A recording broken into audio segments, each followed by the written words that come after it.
I never planned on writing him a love letter. Honestly, I wasn't even planning on keeping it. It was one of those stupid late-night decisions you make when your brain refuses to shut up. I'd spent weeks pretending everything was fine, pretending Patrick was just another friend, pretending my feelings would eventually disappear if I ignored them long enough. They didn't. So around 1 in the morning, I opened my laptop and started typing. Not because I wanted him to read it, because I needed to get the words out of my head. Patrick, you'll probably never see this, and that's the point. I've spent almost 2 years pretending you're just my best friend. I laugh at your jokes, listen to your dating stories, cheer you on when you meet another girl, and then I go home wondering why I keep doing this to myself. You're the kind of person who makes everyone feel important. You remember little things people forget. You text just to make sure someone got home safely. You never realize how much those tiny things mean. I wish I had met you before I knew how impossible this would be. Anyway, thanks for being my friend, Connor. I read it twice, or then a third time. It wasn't dramatic. It wasn't some grand confession. It was just honest. I closed the laptop without deleting it, figuring I'd do it the next morning after I'd gotten some sleep. Big mistake, because the next morning Patrick came over. We'd been friends since freshman year of college. 3 years later, we were practically inseparable. He had his own apartment now, but somehow he still ended up at mine almost every day, usually without knocking. "Connor," he yelled from the hallway, "I'm making coffee." "You better be making enough for 2. I rolled my eyes. "You have your own apartment." "Yeah, but your coffee tastes better." He walked into the kitchen, carrying a bag of donuts like he owned the place. Patrick had that effortless confidence people naturally followed. Dark blonde hair that never stayed in place, broad shoulders from years of playing soccer, and a smile that somehow made every bad day a little less annoying. Girls noticed him everywhere. He usually didn't notice them back until his friends pointed it out. "Breakfast," he announced, setting the bag on the counter. "You bribing me? I'm borrowing your car later." "There it is." He laughed. "I knew you'd understand. Our friendship had always been easy like that. No awkwardness, no pretending, just endless teasing. At least for him. For me, every joke was balanced against the secret I'd never planned to tell. We spent the morning assembling a bookshelf I'd ordered online. Actually, Patrick assembled it. I mostly held pieces while pretending to read the instructions. "You are unbelievably bad at this," he said. "I provide emotional support." "You handed me the wrong screws 3 times. They looked identical." "They were not. I believed in you." He shook his head, laughing. "You're impossible. You still hang out with me." I questioned that decision daily. By lunchtime, the bookshelf was finally standing, crooked, but standing. Patrick stepped back, crossing his arms proudly. I'd call that a success. I looked at it. It leans. It has personality. That's one way to describe structural failure. He threw one of the instruction booklets at me. I caught it, barely. "You hungry?" he asked. "Always." "Pizza?" "You really expect me to say no?" "Good answer." He grabbed his phone to order while I went into my bedroom to grab my wallet. Or at least, that was the plan. Halfway there, my phone buzzed. "Mum!" I answered automatically. "Hey." She immediately launched into questions about my grandmother's birthday dinner that weekend. I walked onto my apartment balcony to hear her better over the traffic outside. The call lasted maybe 5 minutes, maybe 6. When I walked back inside, Patrick wasn't in the kitchen. "Pat?" No answer. I frowned. Then I heard him. "In your room?" My stomach tightened. Why was he in... I stepped into the doorway. Patrick was sitting at my desk. My laptop was open. My heart stopped. He looked up, then back at the screen, then at me again. Neither of us spoke. His expression had completely changed. Gone was the usual grin. Instead, he looked stunned, confused, almost guilty. My eyes dropped to the laptop. The document was open. The letter, every ounce of colour drained from my face. Patrick slowly stood. His voice caught. I wasn't trying to snoop. I couldn't breathe. I was looking for the pizza place we ordered from last month. Your laptop woke up when I touched the mouse. I stared at him. He swallowed. Connor, I already knew. He'd read enough, maybe all of it, maybe just the first few lines. It didn't matter. The one thing I'd promised myself he would never see was sitting on the screen between us, and neither of us knew what to say next. I don't think I've ever wanted to disappear more than I did in that moment. Patrick stood beside my desk, one hand still resting on the back of my chair. His eyes kept moving between me and the laptop, like he was trying to figure out which one was harder to look at. Finally he spoke. I didn't read all of it. I didn't answer. I swear, you read enough. His shoulders dropped slightly. Yeah. The silence that followed was unbearable. I walked over, closed the laptop without looking at the screen, and rested both hands on the desk. My heart was pounding so hard I could hear it in my ears. I was going to delete it. Patrick nodded slowly. I figured. It wasn't supposed to be for you. I know. I let out a shaky laugh that sounded nothing like laughter. This is actually kind of impressive. What is? I've spent 2 years making sure you never found out. He looked at me with an expression I'd never seen before. It wasn't 2 years. What? I think I knew something was different before that. I frowned. What do you mean? Patrick rubbed the back of his neck. I didn't know this. He gestured toward the closed laptop. But I knew you pulled away whenever I talked about dating someone. I noticed you stopped coming to parties when my ex was there. I noticed a lot of little things. I looked away. So you pitied me? What? No? Then what? I figured you were dealing with something personal. I laughed again, quieter this time. Turns out you were right. Neither of us moved. The apartment suddenly felt much smaller than it had an hour ago. Patrick broke the silence first. Connor, you don't have to say anything. I think I do. I shook my head. No, you really don't. I grabbed my keys from the counter. I'm just going to go for a walk. Connor, I need 5 minutes. He reached out instinctively, stopping just short of touching my arm. I don't want you leaving thinking I'm upset. I looked at him for the first time since walking back into the room. You aren't? No, you should be. Why? Because your best friend lied to you. You didn't lie. I hid the biggest thing in my life from you. You hid something because you were scared. That's basically lying. Patrick sighed. I don't see it that way. I stared at him. I just need some air. He hesitated before nodding. Okay. I walked out before he could say anything else. The October air was colder than I expected. I wandered through the neighborhood without paying attention to where I was going, replaying the last 10 minutes over and over. He knew, not everything, but enough. The secret I'd guarded so carefully was gone. I kept expecting my phone to buzz with a message saying he'd gone home. Instead, nothing. After almost an hour, I finally turned back toward my apartment. Patrick's car was still parked outside. Of course it was. I unlocked my door quietly. He was sitting on the couch. The pizza boxes were on the coffee table, still unopened. You waited? He looked up. I figured we were still hungry. Despite everything, I almost smiled. You seriously ordered pizza? You were gone a while. I dropped onto the opposite end of the couch. For a minute, neither of us touched the food. Patrick finally opened one of the boxes. I wasn't sure if you'd come back. I considered not. I know. He handed me a slice. I accepted it automatically.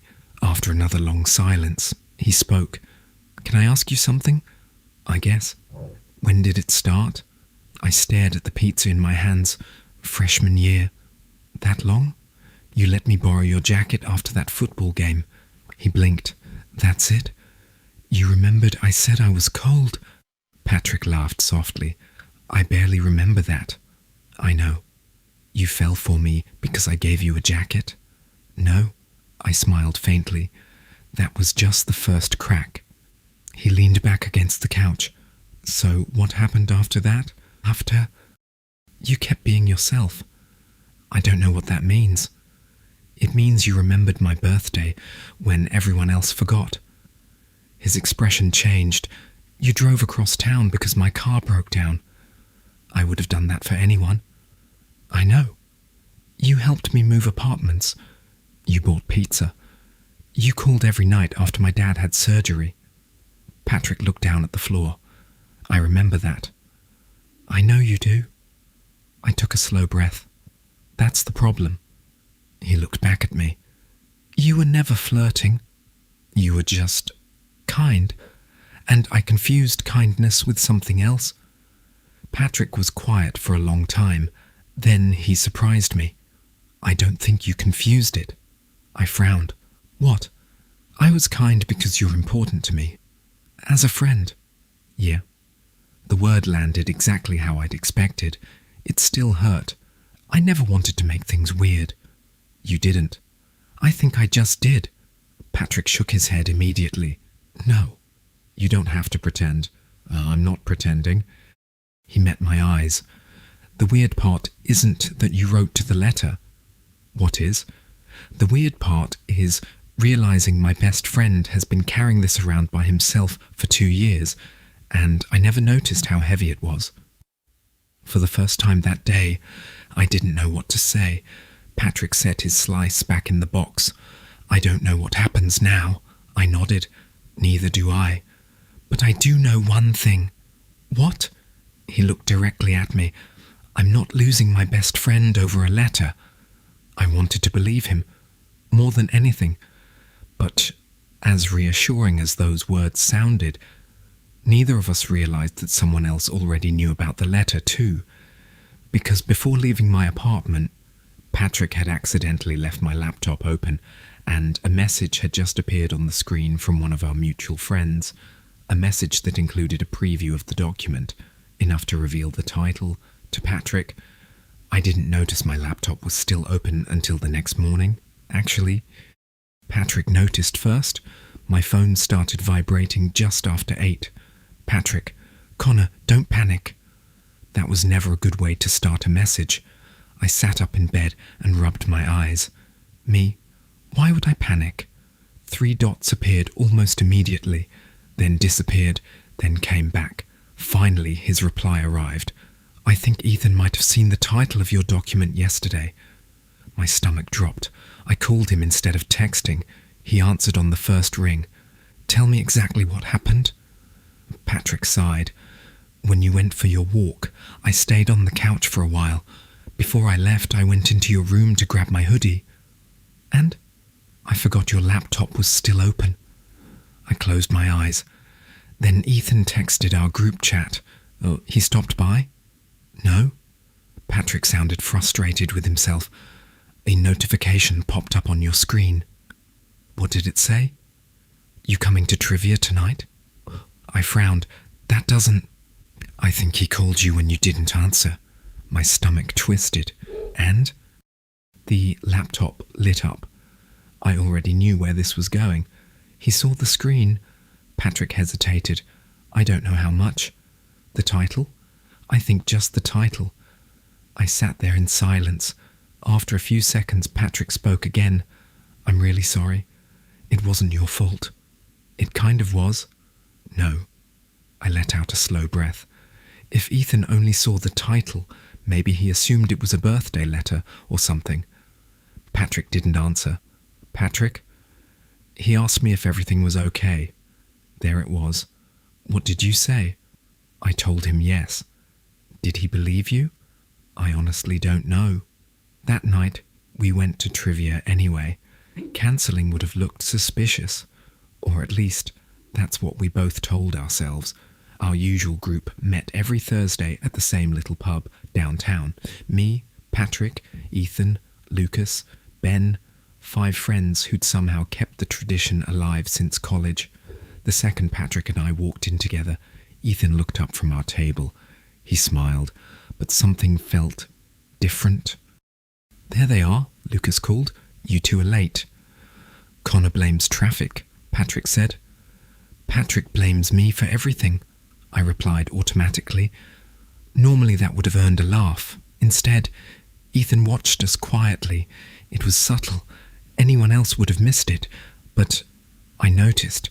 The whole night felt strangely off. Not bad, just careful. Patrick kept glancing at me whenever someone made a joke. I caught myself overthinking every sentence before I spoke. By the third trivia round, I was mentally exhausted. During a break, I stepped outside for some air. The evening was cool and the sidewalk was almost empty.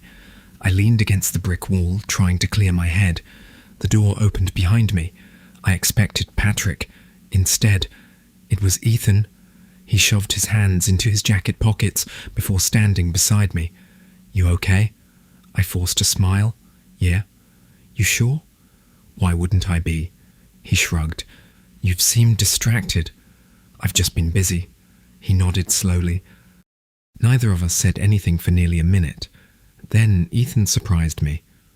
"I saw the title." There it was, no pretending anymore. I looked down at the sidewalk. I figured. I wasn't trying to snoop. I know. I only saw the words, "To Patrick." I swallowed. "That's all?" I stayed quiet. Ethan glanced toward the pub window. "You don't have to explain anything." "I'm not planning to." "I wasn't asking you to." Another silence settled between us. Finally he smiled a little. "You know?" "What?" "I've known Patrick since high school." I nodded. "So?" "So he's an idiot sometimes." Despite myself, I laughed. "That's not exactly breaking news." "It isn't." Ethan looked back at the building. "But one thing I've learned about him," he paused, "is that when someone matters to him, he doesn't walk away." My chest tightened. "He's straight, Ethan." "I know." "So this doesn't end happily." I didn't say it would. He looked at me. "I just don't think your friendship is over." Before I could answer, the pub door opened again. Patrick stepped outside. "There you guys are." He looked between us. "You good?" Ethan answered before I could. "Yeah." Then he clapped Patrick on the shoulder. "Take care of him." Patrick frowned. "What?" But Ethan was already walking back inside. Patrick turned to me. "What was that about?" I shrugged. He saw the title. Patrick's face fell. "Oh, he isn't telling anyone." "How do you know?" "I just do." Patrick leaned against the wall beside me. For a while we watched cars pass without saying anything. Finally he broke the silence. "I've been thinking." "That's dangerous." He smiled. "Probably." Then his smile faded. "I hate that you thought you had to hide this from me." "I had to. You could have trusted me." I looked at him. "I trusted you." He frowned.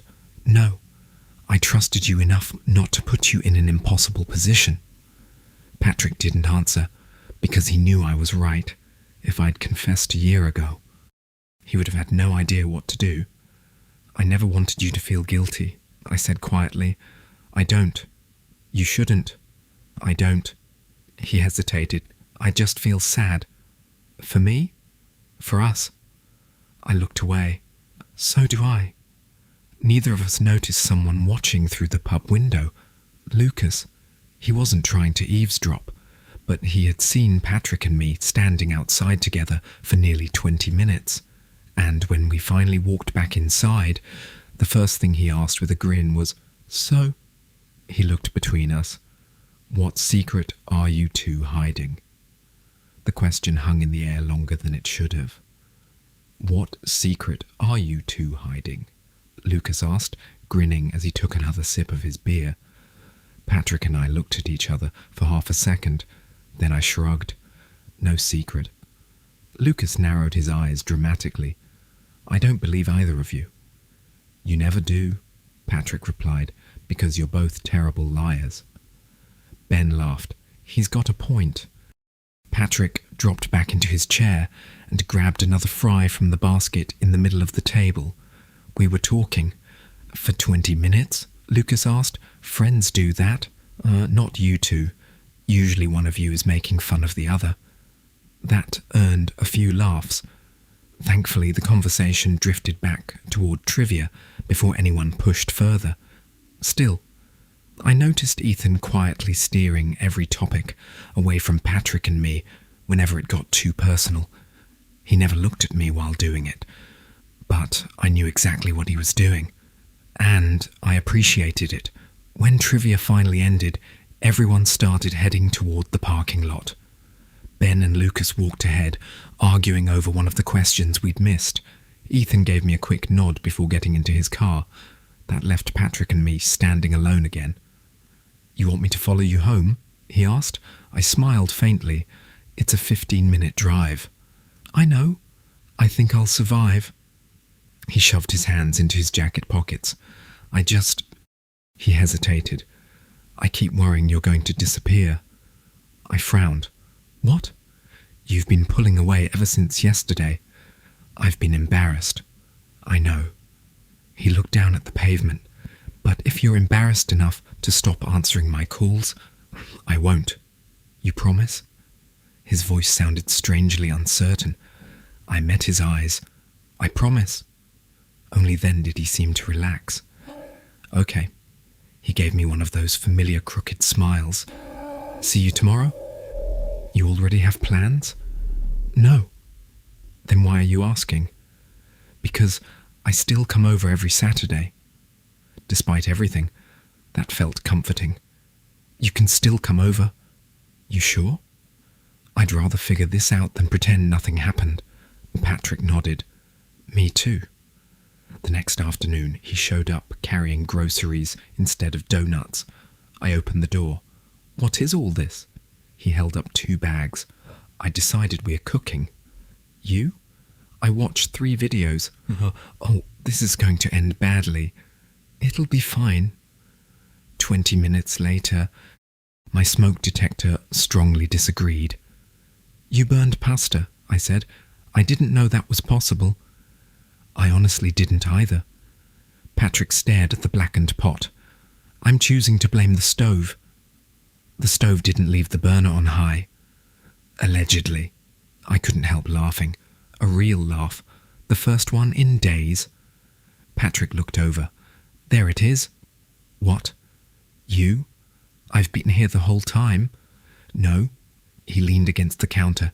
You've been acting like you're waiting for me to tell you everything's different. I looked away. Isn't it? I don't want it to be. Wanting doesn't always matter. He was quiet. I guess not. We eventually gave up on cooking and ordered burgers instead. As we waited for the delivery, we ended up sitting on my apartment balcony. It had always been our favourite spot. The city wasn't particularly impressive from up there, but it was quiet. Patrick rested his elbows on the railing. Can I admit something? Depends. I'm kind of angry. I blinked. At me? No. Then who? Myself. I frowned. For what? He let out a slow breath. I keep replaying that letter. Every muscle in my body tensed. You don't have to. I know. But I remember one line. I closed my eyes. Thanks for being my friend, he quoted softly. I looked down. I wrote that because I meant it. I know. He paused. But all I can think about, he swallowed, is how lonely that letter sounded. I didn't answer, because he was right. Patrick rubbed a hand across his face. I hate knowing you were hurting while I was complaining to you about bad dates. You didn't know. I should have. No, I should have. I looked at him.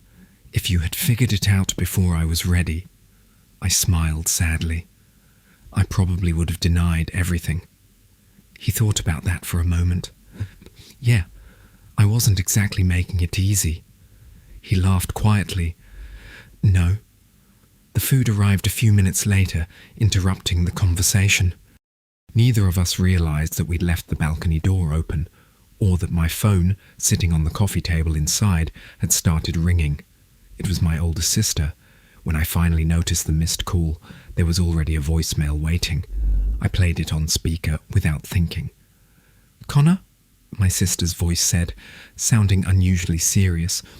"I just got a call from Mom." Patrick looked at me. My stomach tightened.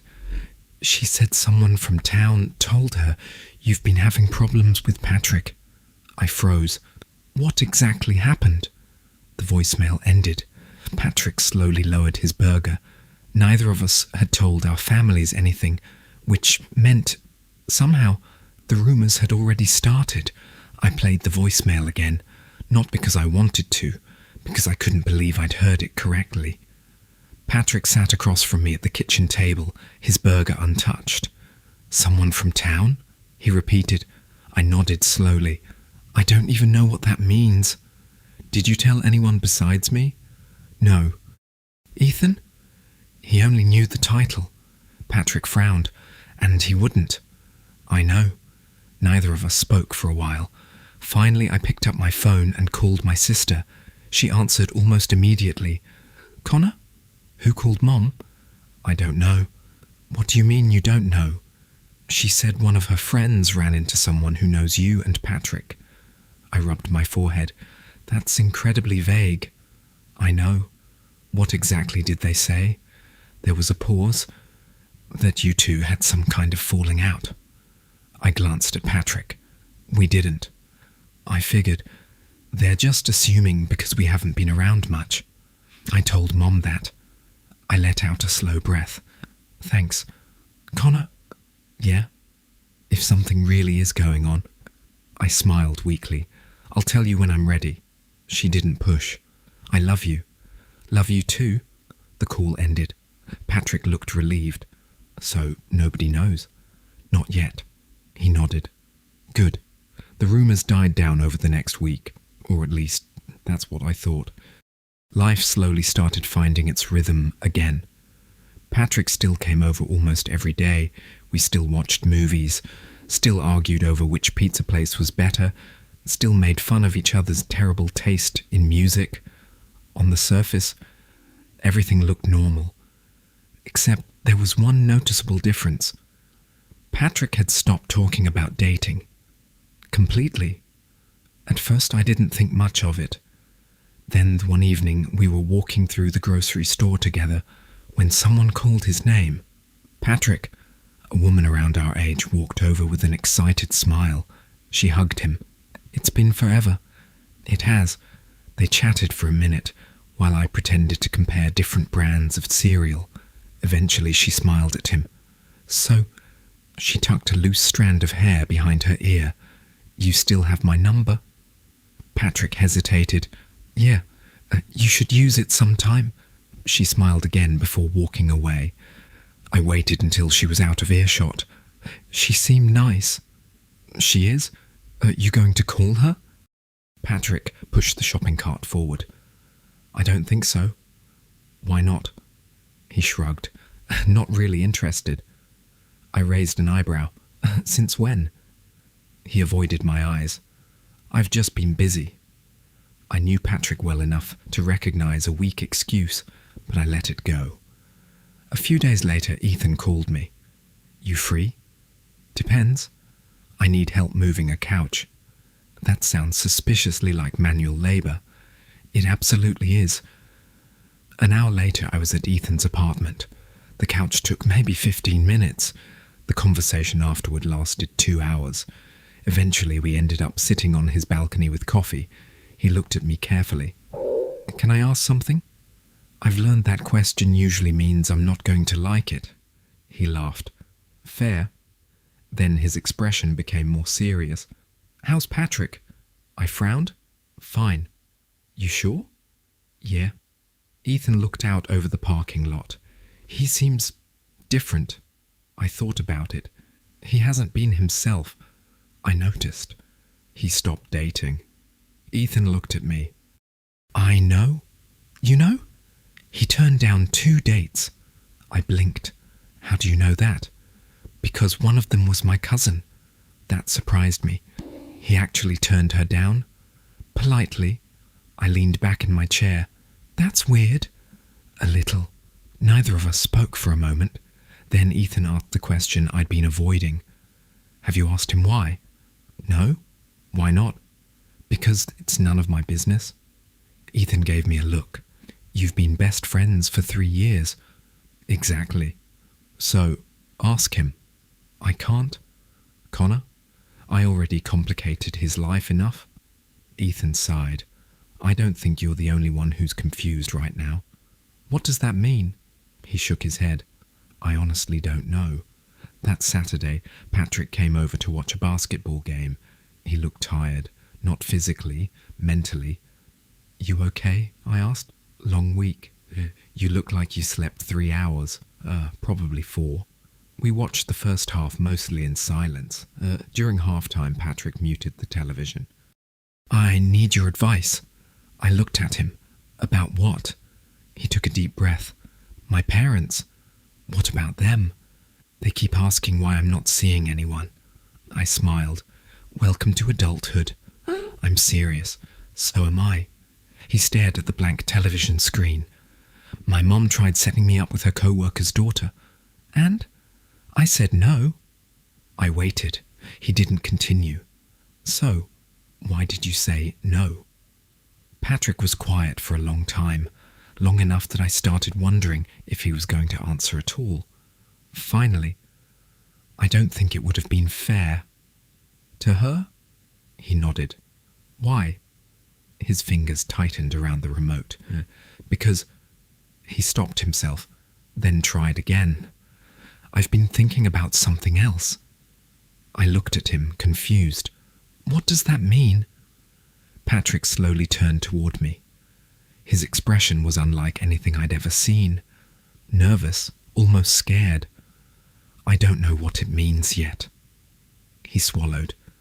But ever since I read that letter, my heart immediately started racing. I haven't been able to stop questioning things. The room suddenly felt impossibly quiet. I opened my mouth to respond, but before I could say a single word, Patrick's phone started ringing. He glanced at the screen. His face changed instantly. It's my dad, he answered. Hey. The colour slowly drained from his face. What? He stood up so quickly the remote fell onto the floor. I'm leaving now. He ended the call and grabbed his keys. Patrick? He looked at me, clearly shaken. My dad collapsed at work. Without another word, we both ran for the door. The drive to the hospital was the longest 20 minutes of my life. Patrick barely spoke. His hands gripped the steering wheel so tightly that his knuckles had turned white. Every red light seemed to last forever. You don't have to stay, he said quietly, his eyes fixed on the road. I looked over at him. I'm staying. You really don't have to. I know. That was the end of the conversation. When we reached the emergency entrance, Patrick was already halfway out of the car before I had unbuckled my seatbelt. His mother met us in the waiting room.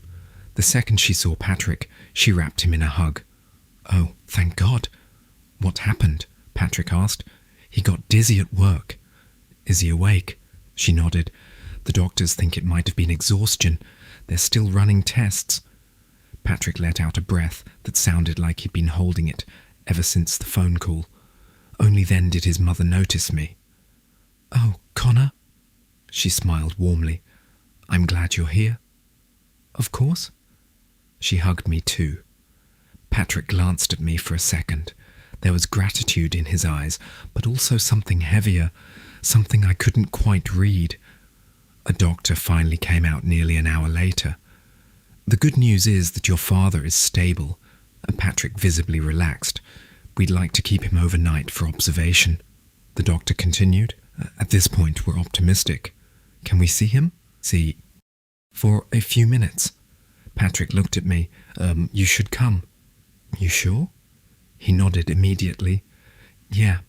His father looked tired, but he smiled the moment we walked into the room. There he is. Patrick laughed weakly. You scared us. I scared myself. His father reached over and squeezed Patrick's hand. "I'm sorry. You don't apologize for something like this?" Then his father looked at me. "Connor? Hi, Mr. Sullivan. You keeping this idiot out of trouble?" "I'm trying." Patrick rolled his eyes. "He exaggerates." "I absolutely do not," I replied. His father chuckled. "You two still bickering like brothers?" Patrick answered before I could. "Pretty much." His father smiled. "Good. For a few minutes, everything felt almost normal. Then the nurse came in to check his vitals, and Patrick's mother suggested we grab coffee while they finished. The hospital cafe was almost empty. Patrick sat across from me, absent-mindedly stirring a cup he'd barely touched. "I thought I was going to lose him." "You didn't." "I know." He looked exhausted. "I've never been that scared." I didn't know what to say, so I reached across the table and rested my hand over his for just a second. It wasn't romantic. It wasn't planned. It was simply instinct. Patrick looked down at our hands, then back up at me. He didn't pull away. Instead, he turned his hand over slightly, letting our fingers rest against each other. Neither of us spoke. After a few seconds, I quietly moved my hand back. "I'm sorry." "For what?" "I shouldn't have—" "Connor?" He interrupted me gently. "You don't have to apologize every time you care about me." I looked down at my coffee. I'm still figuring out where the line is. Patrick was quiet. So am I. We stayed at the hospital until almost midnight. When Patrick's mother insisted on spending the night there, I drove Patrick home. For once, he didn't argue. Halfway there, he broke the silence. "You know what my dad said to me yesterday?" "No." "He asked if I was happy." I smiled faintly. "What did you tell him?" I said I didn't know. I glanced at him. "And was that true?" He stared out the passenger window. I thought it was. A few miles passed before he spoke again. "Can I ask you something?" "Sure." "When you wrote that letter," I felt my chest tighten. "Did you expect anything to happen?" I answered honestly. "No, nothing. I expected to delete it." He nodded slowly. "So you never wanted me to choose?" "No." "You never wanted me to feel guilty?" "No." "You were ready to keep pretending forever?" I laughed softly. "I don't know about forever, but for as long as I had to." Patrick leaned back in his seat. "I keep thinking about that." The next afternoon, Patrick texted me. "Patrick, Dad's doing better. They're sending him home tonight." I smiled. "Me? That's great news." A minute later, another message appeared. "Can you come over later? Need help carrying a few things?" There was a longer pause before he replied. "Actually, I think I just need to talk." That evening I drove to Patrick's apartment. He opened the door before I even knocked. "You hungry?" he asked. I figured we'd order something. I already did. Chinese food covered the kitchen counter. For the first half hour we talked about his dad, work, and everything except the conversation we both knew was coming. Finally, Patrick turned off the television. "Connor?" "Yeah?" "I've been honest with you about everything." He paused, "except one thing." I waited. He stood up and walked over to the window. "I told you I've been questioning things since I read your letter." "You did." "That wasn't completely true." I frowned. "What do you mean?" He took a slow breath without turning around. "I started questioning things." Another pause. "Months before I ever saw that letter." I stared at him. "What?" Patrick finally turned to face me. His expression was serious. "I just didn't know what I was questioning." The words hung between us. Neither of us noticed the untouched takeout growing cold on the table, because for the first time, it felt like the conversation we'd both been avoiding was finally beginning. I just stared at him. "I don't understand." Patrick let out a nervous laugh. "Neither do I." The apartment felt impossibly quiet, Outside, rain tapped softly against the windows, but inside neither of us moved. You said, I began carefully, you started questioning things before the letter. He nodded. About 4 months before. What happened 4 months ago? He looked at me for a long moment. You almost got hit by that delivery van? I blinked. What? You remember. Of course I remembered. We'd been crossing a downtown intersection after work when I stepped into the street without noticing a van turning the corner.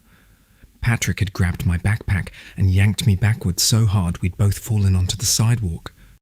At the time we'd laughed it off. I remember. He rubbed his hands together. I couldn't sleep that night because I almost got hurt. I kept thinking about what would have happened if I hadn't grabbed you. I frowned. That's normal. I know. But it wasn't just that. He looked down. I realized the thought of losing you scared me more than anything ever had.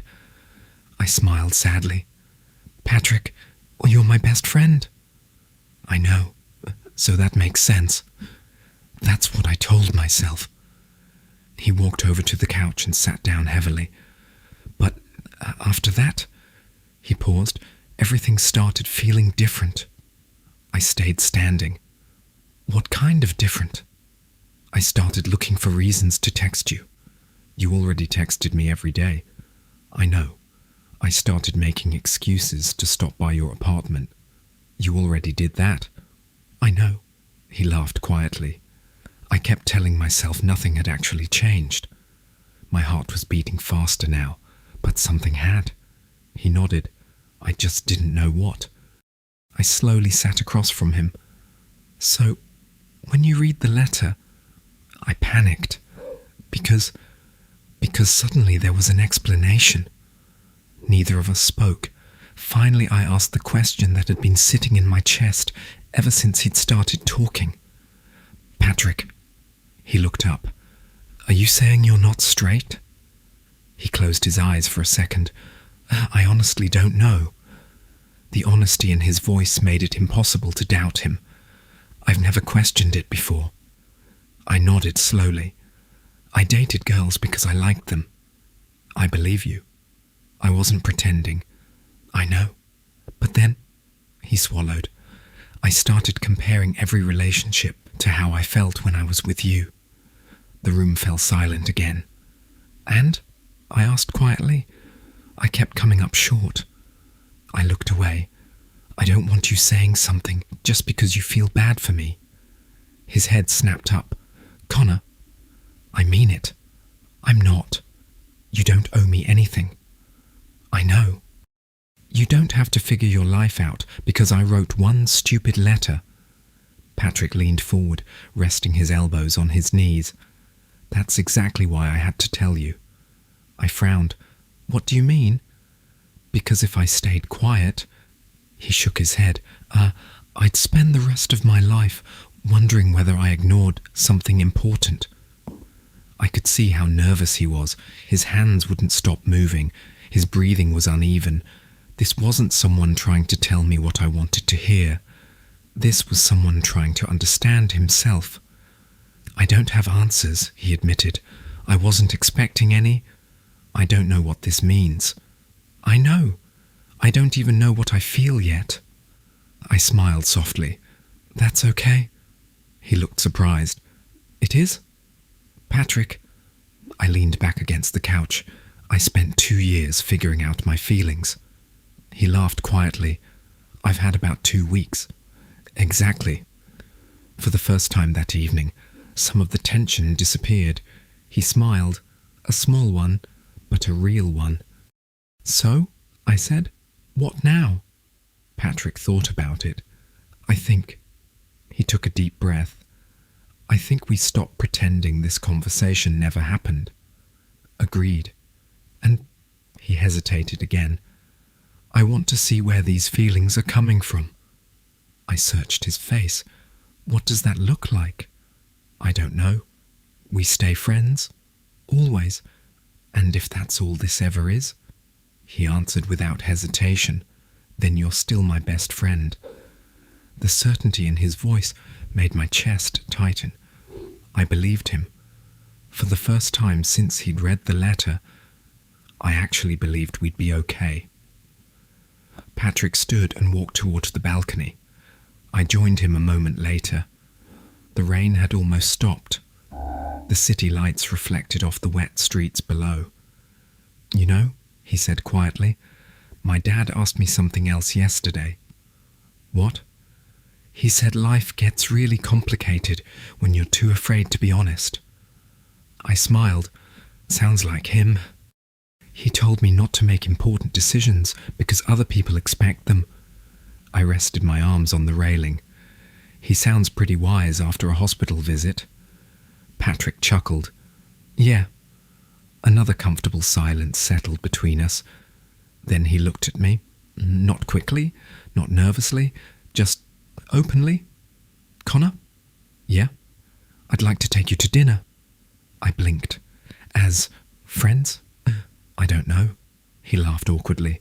"I guess that's the point." "You want to find out?" He nodded. "If you're willing." I looked at him for several long seconds. "I've waited 2 years." A smile spread across his face. "I can be patient a little longer." He laughed, relief washing over his expression. So? Dinner Friday?" "I'd like that." Neither of us called it a date. Not yet. We weren't ready for that. But as we stood together watching the last of the rain disappear into the night, it felt like we had finally stopped running from the truth, whether that truth led us toward love or simply toward a stronger friendship. We were finally going to face it together. Friday came a lot faster than I expected. All week, Patrick and I kept texting like we always had. Memes, complaints about work, arguments over whether pineapple belonged on pizza. Everything felt familiar, but underneath every conversation was the quiet awareness that Friday was different. Neither of us mentioned it, not once. At exactly 7, my phone buzzed. "Patrick, I'm outside." I took one deep breath before grabbing my jacket. When I opened the apartment door, Patrick was leaning against his car with his hands in his pockets. He looked up and smiled. Hey. For a second, we just stood there. Then he laughed. "This is somehow more awkward than I expected." "A little. I've never been nervous to have dinner with you before." I noticed. He rubbed the back of his neck. "I'm trying not to overthink it." "Good luck." He smiled. "I'll need it."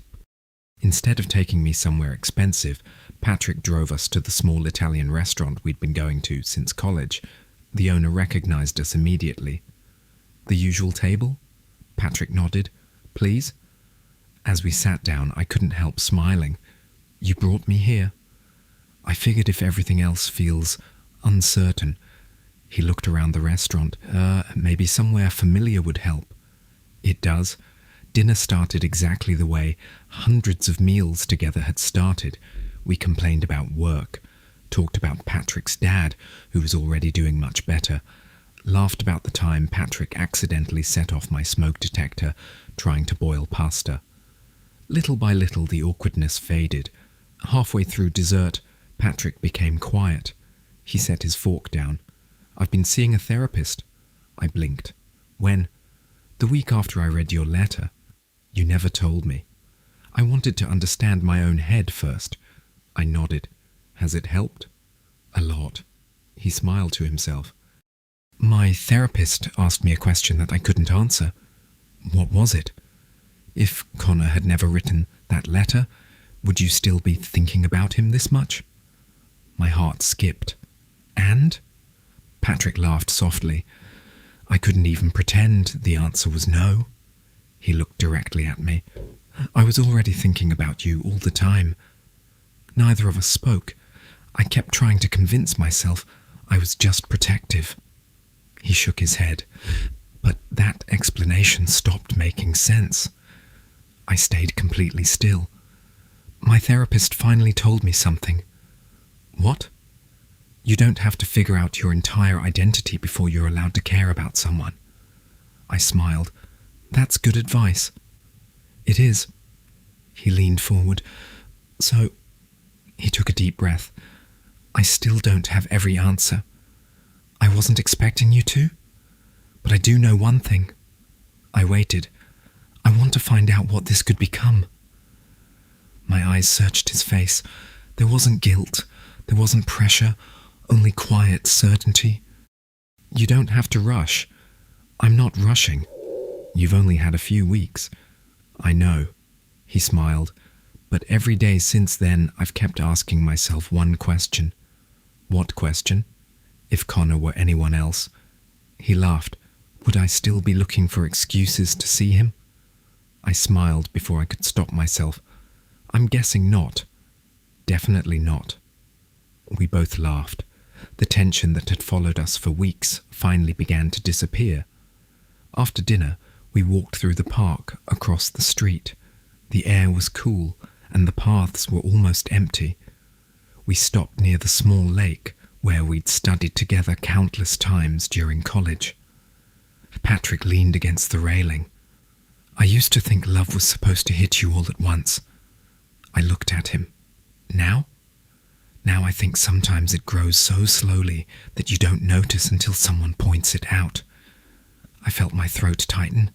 You pointed it out. No, he smiled. You were just honest. The silence between us wasn't uncomfortable anymore. It felt peaceful. Patrick looked down at the water. I don't know what people are going to think. Neither do I.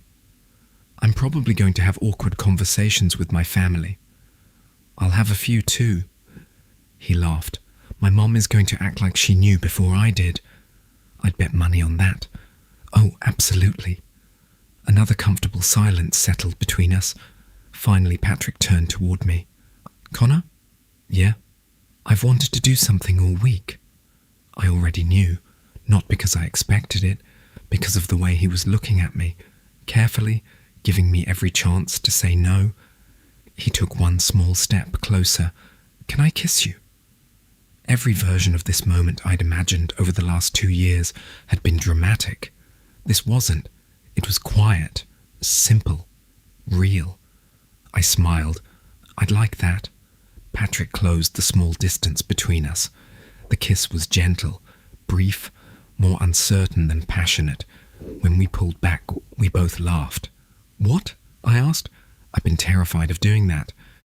You hid it well? I absolutely did not. No. I grinned. You really didn't. He shook his head, laughing.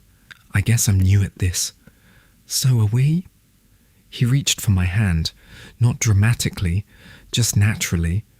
Our fingers intertwined as if they'd always belonged there. I don't know exactly what comes next, he admitted. You don't have to. I just know I don't want to lose you.